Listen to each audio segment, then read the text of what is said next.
Alright, so the next term I want to talk about is just your core. And there's tons of different definitions for this word, but how I kind of think of it is that any muscles that kind of cross your lumbar and pelvic area. Okay, so there's tons of different muscles that involve just not your rectus abdominis or abdominals, but also your obliques. Your hip flexors could be involved as well, like your spinal erectors, and yeah, tons of different muscles. But when people think of core training, there's generally like four things that you think about: is the anti-flexion, anti-extension, anti-lateral flexion, and anti-rotation. So starting with anti-extension, just because that's probably the most basic thing, and what people think about more, most commonly when they think about core training, is that plank. Okay, so going like a forearm plank, a high plank, I've talked about in other videos as well. Just because basic gravity's kind of pushing you down, trying to get you to arch your back. But what you have to do is kind of prevent that by tightening those abdominals up and actually get your tailbone underneath you a little bit. So that's what anti-extension exercises are from, or the purpose of them are to train that. So you could start with that high plank position. You could progress like a low plank position. You could do different variations, extending from that, like ab rollouts. You can start on your knees. You can do it on a stability ball that roll, come back in, and then eventually do like a really hard one where it's the standing ab rollouts. So those that definitely be a progression very down the road, but they're definitely doable. That's probably like my favorite core exercise. Then progressing from the anti-extension is anti-lateral flexion. Is probably one of the second most common one, because that's just more like a side plank.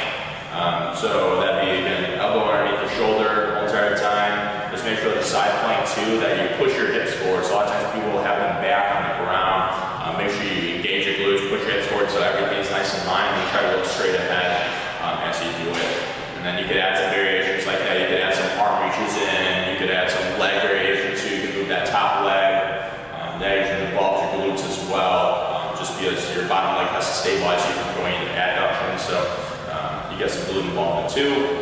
And also another anti-lateral flexion would be like a single arm suitcase carry. So think about just have the nose over the chest the entire time. Keep that weight away from you a little bit too, some daylight, just because you don't want to drag it along your side and kind of letting you use a little bit of leverage from your leg to hold up the weight. So keep it away from you a little bit. Abs nice and tight. Think about you're walking on a tightrope. You don't want to be kind of walking or leaning one way or the other, so just be nice and straight. Progressing from the anti-lateral flexion, you could go anti-rotation. Lots of different ones. A really good one to start with is from the quadruped position. It's called cat. You start bird dogs.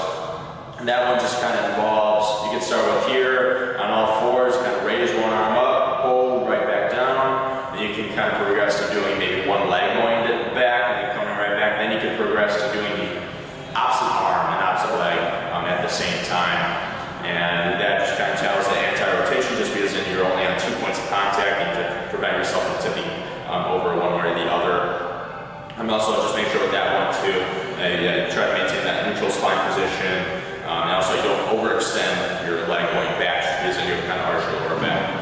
Other anti-rotation ones you can think about doing from like a cable machine. So I'm setting up from like a side position here, just because you can take the cable here. It's called a payoff press. Good athletic position.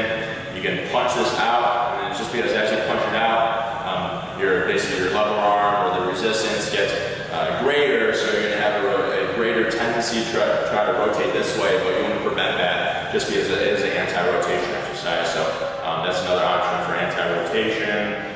There's some other different variations you can do that too. You can go like in a split stance, do the same thing. You can even do it from like a half kneeling position from the floor.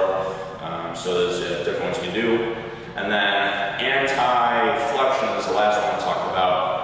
That'd be more for like a farmer's carry, just because a farmer's carry is similar to a suitcase carry, but you have now two dumbbells or two kettlebells, whatever you use, and you walk in with them. But what the weight you want to do is kind of pull you into this flexion, but you have to resist that by kind of keep the upright torso and going into extension.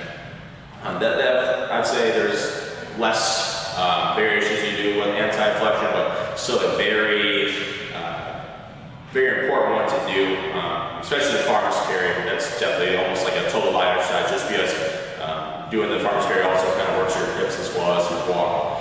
So you actually should feel a little bit in your glutes as well, just because you do have to, you don't have that like little rotational or anti-lateral flexion component anymore, so you can just kind of more work on walking straight, but at the same time, since the load is heavy, you have to work on not letting your legs kind of bump underneath you, so that's where kind of your glute med and other kind of stabilizers of your hips have to be working properly. So yeah, there's tons of different energy guys for the anti-lateral flexion, anti-extension, anti-rotation, anti-flexion. I'd say try to do at least one of those every day or every time you train. Maybe choose a couple different exercises for that certain thing. Maybe like, do the anti-extension day. Maybe we'll start with just a basic plank, and then